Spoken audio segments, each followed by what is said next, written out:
iteka n'umunezero ntagere vyo gusubira kubana namwe banywanyi bacu mubana natwe makuru n'ibiganiro vya misose tubandanya gushikiriza kuri Imbonerakure yacu no yanyu Muhuza TV. Uyu numwe tugiye kubageza kamakuru biriko biravugwa bigezweko yoba nga mu gihugu c'u Burundi, mu gihugu c'u Rwanda ndetse no mu karere ka Afrika y'ubuseruko. Kuri ubu ikaba muri zimwe mu nkuru ziciye ku masonga cyane ariko irandikwa ko yo mu gisata ca politike umubano mubi hagati y'igihugu c'u Rwanda ndetse n'igihugu c'u Burundi ndetse n'ingene intambara ishobora kwaduka ku mpande zompi. Ni mu gihe kuri uno munsi mu gatondo abasirikare n'imbonerakure bari benshi ku rubibe Burundi buhana n'u Rwanda mu ntara ya Kirundo.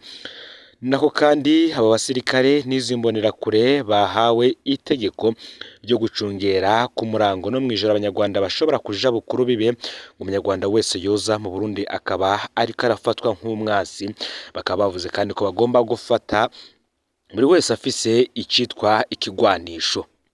Kuri ubu rero igisirikare cy'u Rwanda naco cameze magabo, aho Uburundi buhurira n'igihugu c'u Rwanda hose hashizwe abasirikare n'abakomando bahawe imyimenyerezo yihariye mu gihugu c'u Rwanda. Mu ntara ya Kayanza ihana urubibe n'akarere ka Huye canke se ahitwa Ibutare, kuri ubu igisirikare cy'u Rwanda camaze kuhashitsa ibikoho bikomakomeye cyane ndetse n'abasirikare bahawe imyimenyerezo idasanzwe. Ni mu gihe mu karere ka Rusizi gahana urubibe n'intara ya Cibitokeho umutekano wongerejwe kuva mu ishamba rizwi nka Nyungwe, benshi bavuga ko ari naryo umwasi akunda gutera anyuzemwo. Aha rero hashizwe abasirikare b'igihugu c'u Rwanda bahawe imyimenyerezo idasanzwe ndetse na benshi bashizweyo bakaba ari abagiye barava mu mamisiyo atandukanye hanze y'imbibe z'igihugu c'u Rwanda kandi bamenyereye ivy'urugamba cyane. Intara ya Ngozi ikaba ihana urubibe n'akarere ka Nyaruguru. Mu gihugu c'u Rwanda mu karere ka Nyaruguru hashizwe abasirikare nabo b'igihugu c'u Rwanda biteguriye intambara.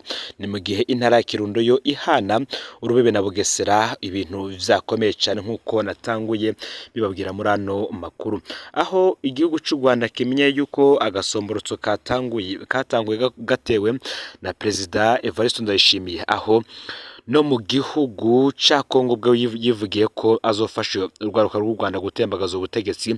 Akaba nabwo bwa mbere vyari bishitse abatwara umutegetsi Neva ati nzofasha urwaruka rw'u Rwanda gutembagaza ubutegetsi. Akaba ari kenshi vyashitse kandi abatwara ibihugu vyompi ntibumvikana, ariko bikaba bwari bubaye ubwa mbere perezida ahangaye icese itembagazwa ry'ubutegetsi bw'ikindi gihugu. Perezida Paul Kagame w'igihugu c'u Rwanda ati iki gihugu kirarinzwe, uzohirahira ashaka kukibuza amahoro azovyishurira ku giciro icarico cose. Kuri ubu rero igisirikare c'u Rwanda naco camaze kumera amagabo, biteguriye intambara n'igisirikare c'u Burundi. Bamwe banavuga yuko ibintu vyoba vyakomeye muri leta majoro ngaha mu gihugu c'u Burundi. Muri leta majoro haraba inama za buri mwanya, amatangazo ariko aratangwa nako kandi amategeko ariko aratangwa kuri aba basirikare b'igihugu c'u Burundi bacungereye imbibe gihana n'igihugu c'u Rwanda, yo bari mu ntara ya Kayanza, mu Cibitoke, Ingozi na Kirundo. Mu gihugu c'u Rwanda ho ibintu vyashushe cyane naho, kuko mu karere ka Huye canke se hazwi nk'Ibutare, mu karere ka Rusizi, mu karere ka Nyaruguru ndetse no mu karere ka Bugesera, ahose ingabo z'u Rwanda nazo zameze magabo ziteguriye gusubiza igitero icarico cose coturuka mu Burundi canke kuraba uwo musirikare w'u Burundi wese yohirahira agahonyoza ikirenge ku butaka bw'u Rwanda yitwaje ikigwanisho. Muri ano makuru ni vyinshi tugiye kugaruka ko kubiriko biravugwa kuri intambara yoba iri hafi, yoba iri kiranurwanurwa n'abakurikiranira hafi vya politike. Tuze kubabwira ibiriko birapangwa cyane muri etat major nga mu gihugu c'u Burundi n'ibindi vyinshi. Ufyonde subscribe canke sabone niba utari wafyo nako kugira ngo utoje ucikanwa nayo dushikiriza, usangiza no makuru bagenzawe kandi aho baherereye hose kugira ngo nabo batoje bacikanwa nayo biriko biravugwa bigezwe ko nga mu gihugu c'u Burundi, hanze imbeze igihugu c'u Burundi ndetse no makungu ya kure. Mwakaze mwidonido yano makuru. Iki kibazo cy'umutekano uri hagati y'igihugu cy'u Rwanda ndetse n'igihugu cy'u Burundi ni ikibazo gihangayikishije impande zompi. Mbere bose batanguye kwipanga buri ruhande rwiteguriye kwakira umwasi wago ubundi ngo batane mu mitwe. Abasirikare bamwe ntibashigikiye Evariste Ndayishimiye ku kibazo cy'u Rwanda, ni mu gihe abanyarwanda bose bari inyuma ya Paul Kagame kwihangana ryiwe n'igihugu cy'u Burundi. Nako kandi umwe mu basirikare b'u Burundi bahoze bagwana muri CNDD FDD yagize icyo atangaza, akaba ari babiri twahuye, aba akaba ari intwazangabo usanga zari zifise amapete nka colonel ndetse na majoro, cyo kimwe n'abandi barundi benshi nk'abasoda barasoma byinshi biriko biravugwa mu bimenyeshamakuru bitandukanye ku mbuga ngurukana bumenyi ndetse n'ahandi hose biba biriko biravugwa. Mbere barashima cyane n'ingene bigenda bivugwa ku ntambara igisoda cy'u Burundi kigenda kigwana. Barabwiye Colonel Yandire Kavamahanga abasoda bari muri Kongo aherutse gukurwa kurongora ingabo z'u Burundi muri Nord Kivu kubera ubuhirimbiri bwiwe yagumye yerekana. Baca bamusubiriza Colonel Mingi yahora atwara kampu Mwaro, nako kandi bavuze ko hari amakuru yatumye Neva amaramara maze araduza amahera aho abasirikare muri Kongo muyo Tshisekedi amuha. Ni nako kandi abasirikare bavuga yuko aya mahera amaze kuduzwa kabiri. Abasirikare benshi rero ngaha mu gihugu cy'u Burundi iyo bari hejuru, bamwe ntiberekwa ivy'intambara Neva ariko arasomborotsa ku Rwanda, ntibumva ingene avuga amajambo asomborotsa intambara kandi we nyene ngatani iyo yiteguriye. Bakaba bagira bati raba igice c'ingabo z'u Burundi ziri mu mahanga, Somalia, Centrafrique ndetse no mu gihugu ca Repubulika iharanira intwaro rusangi ya Kongo. Ibigwanisho bikomeye vyinshi biri muri Somalia, ibisigaye mu Burundi navyo vyinshi ntibinakora. None ngasomborotsa gute intambara ku gihugu bizwi ko gifise ibigwanisho bikomeye muri kano karere nawe atana kimwe akoze ico kwitegura? Ngo vy'ukuri ubumvirije aba basirikare ntibakeneye kuja mu ntambara, yerega mugabo ntibarira busema. Buriya abasirikare bahoze muri CNDD FDD bariko baregereza gukukuruka. Ni mu gihe muri imyaka iheze benshi bararungitswe cyane muri Somalia na Centrafrique ku buryo usanga batunze. Inzu zabo barazubatse, urasanga baraguze imodokari, abana biga ahantu heza. Guca rero ubahamagara kuja gupfira mu ntambara batanumva neza ngo ni ikibazo gikomeye. Hagati yabo bigishwa ko intambara ya Kongo igamije kumanuka muri Sud Kivu igashika no mu Burundi, ariko bo ntibavyemera. Ni mu gihe kandi abasirikare b'u Rwanda bavuga yuko abasirikare b'u Rwanda murantunge, abasirikare bahoze bagwana muri CNDD FDD bavuga yuko mu gihe cyose Evariste Ndayishimiye yoherahira gutera u Rwanda yifashishije izi Imbonerakure hataco yoshika kuko igisirikare cy'u Rwanda cyamaze kwipanga nkuko umukuru w'ico gihugu yabishikirije mu nama y'umushikirano iheruka kuba, akaba ari inama ihuza abahagarariye amashirahamwe mpuzamakungu mu gihugu cy'u Rwanda, abarimwo urwaruka, inzego z'umutekano, inzego ziraba ivy'iterambere ry'igihugu ndetse nabo bose bashigikira imigambi y'iterambere mu gihugu ndetse n'imigambi y'umutekano. Ni nako kandi benshi mu bakurikiranira hafi vya politike basubira ku majambo Reverano Ndikuriyo, umunyamabanga mukuru w'umugambwe uri ku butegetsi CNDD FDD, yavuze ko mu mateka y'u Burundi n'u Rwanda n'ubundi vyagiye birashika ko habaho gushamirana. Ni mu gihe ugiye mu nziranga ivya kahise Musée National du Rwanda i Butare mu Rwanda urasanga ingoma yitwa Nangu Burundi. Iyo ngoma ikaba yibutsa ingwano zagiye ziraba hagati y'u Burundi n'igihugu cy'u Rwanda mu gihe ca cami. Kera kandi ni kenshi u Rwanda ruronse umwami mushasha rwaca ruterwa n'u Burundi, u Burundi nabwo buronse umwami mushasha bwaca buterwa n'u Rwanda. Nako kandi hari ibice vyo mu manuko bw'u Rwanda n'ivyo mu buraruko bw'u Burundi vyagiye birakuranwa kuba mu Burundi canke mu Rwanda kubera izo ntambara. Iyo ngoma nayo nyene bivugwa ko yagiye irahindura igihugu kiyitahana. Numvise ngeze mu Rwanda bayita Nanku Burundi, Nanku Rwanda, igeze mu Rwanda ikitwa Nangu Burundi. Izo ntambara zari zimeze nko gusotorana kw'abavyara bakeneye gupima ubugabo bwabo, ntabwo zaboneka nk'intambara z'abansi.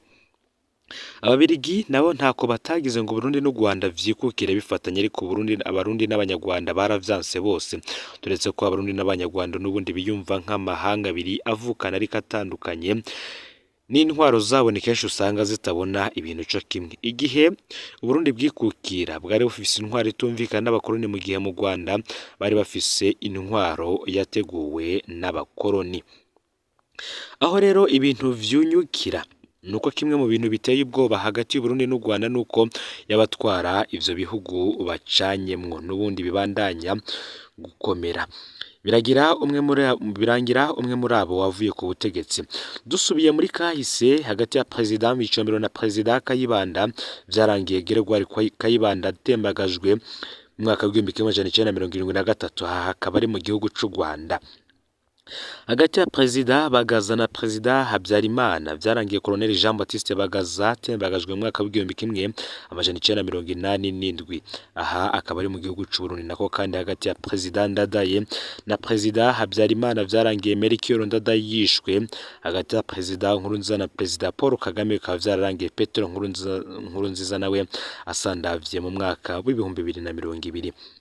Mu mwaka w'1979 niho honyene vyashitse Perezida w'Uburundi na Perezida w'u Rwanda bararangiza amatati biciye mu kumvikana muri diplomasi, naho bagumye bacunganye mu rwenge.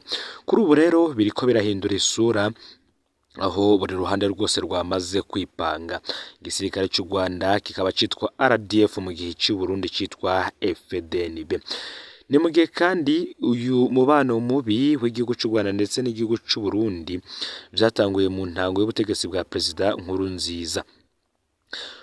Murantunge vyatanguye ku butegetsi bwa Perezida Nkurunziza, gusa mu ntango y'ubutegetsi bwa Perezida Nkurunziza imigenderanire y'ibihugu vyompi yari myiza cyane, aho umukuru w'umugambwe CNDD-FDD Hussein Rajab yaboneka yegereye abategetsi b'u Rwanda, bikanakekwa ko mu matora y'2005 CNDD-FDD yoba yararonse intererano ikomeye ivuye haruguru y'Akanyaru. Ariko ibi vyagiye birahinduka gahoro gahoro, na cane cane bimaze kunugwanurwa ko Uburundi bukorana na FDLR. Ibintu bikaba mu kiringo ca gatatu c'ubutegetsi bwa Perezida Nkurunziza niho vyayangaye cane, aho ubutegetsi bwa Nkurunziza bwagirije u Rwanda ko rushigikiye ababugwanya, na cane cane u Rwanda rumaze kwakira impunzi zirimwo abo ubwo butegetsi bwashaka gupfunga no kwica. Ni mu gihe muri ico kiringo nyene FDLR n'indi mihari yashaka gufata ubutegetsi mu Rwanda binjiye baciye mu kibira barakora ibitero mu Rwanda. Burundi niho bwatangura imvugo ituka icesa abategetsi b'u Rwanda. Mu Burundi hakaba imyiyerekano yiyamiriza u Rwanda. Abanyarwanda bagatangura guhamwa mu Burundi, bamwe barafatwa barapfungwa, abandi baraburwa irengero. Uburundi ico gihe nako bukaba ari bwugaye imbibe bwahana n'igihugu c'u Rwanda kuva mu mwaka w'2015. Vyatanguye umubano wagiye kugarurwa na Perezida Evariste Ndayishimiye mu mwaka uheze, mu mwaka wa 2021 ndetse no mu mwaka wa 2022 habaho ukugurura imbibe zihana ibihugu vyompi bihuriraho. Aha rero bikaba vyarasubiye kunyuka ku majambo yatangajwe na Perezida Evariste Ndayishimiye mu mpera z'umwaka uheze w'2023, ubwo yagejeje u Rwanda ko ari bwo ico gihugu arico gihaye indaro abashaka kwica umutekano w'u Burundi, harimwo abo mu mihari igwana mu gihugu ca Republika Iharanira Rusange ya Kongo nka Tabara, ngo bafise amabiro, bahabwa indaro, bahabwa ivyo kurya ndetse n'ibindi bitandukanye kugira ngo bagumye bateza umutekano muke mu gihugu c'u Burundi. Ni mu gihe kandi igihugu c'u Rwanda co kidashima kuvugira hejuru vyinshi babona. Gusa nk'uko nabibabwiye, kuri ubu hari bamwe mu basirikare bakomeye cyane baterekwa aka gasomborotso Evariste Ndayishimiye ku gihugu c'u Rwanda, kuko bo bavuga yuko igisirikare c'u Burundi kuri ubu kititeguriye gutana mu mitwe n'igisirikare c'u Rwanda, mbere ko abasirikare benshi barungitswe hanze y'imbibe z'igihugu c'u Burundi kuja kugarukana amahoro mu bice bitandukanye ku isi, harimwo Centrafrica, igihugu ca Republika Iharanira Rusange ya Kongo ndetse n'ahandi hatandukanye. Rero ngivyo kwifashisha imbonerakure mu gutana mu mitwe n'abasirikare bagize imyimenyerezo igihe kirekire kuva injiye mu gisirikare gushika kuri uyu munsi ivyo vyofatwa nkaho ari agasomborotso kagiye gukorwa ku gihugu cy'u Rwanda bamwe bakanabona yuko iyi ntambara batopfa kwitsinda mu gihe hashizwemwo izo mbonerakure zigishijwe ivyo kurasa indwi zibiri mu gihe abandi bo barasa umunsi ku munsi ijoro no ku murango bari mu myimenyerezo ya gisirikare. Aya niyo makuru yaragezwe ko muri kano kanya rero ufyonde subscribe canke sabone niba utari wafyenda ko kugira ngo utojucikanwa nayo dushikiriza usangiza no makuru bagenzi aho baherereye hose kugira ngo nabo baje bashikirwa nayo biriko biravugwa bigezweho ngaha mu gihugu cy'u Burundi hanze imbezi igihugu cy'u Burundi ndetse no makungu ya Kore babiriko biravugwa mu bisata vya politike agateka kazi na muntu imigenderanire n'ayandi makungu ndetse n'ibindi vyinshi bitandukanye n'umuhuza TV Imana ibahezagire.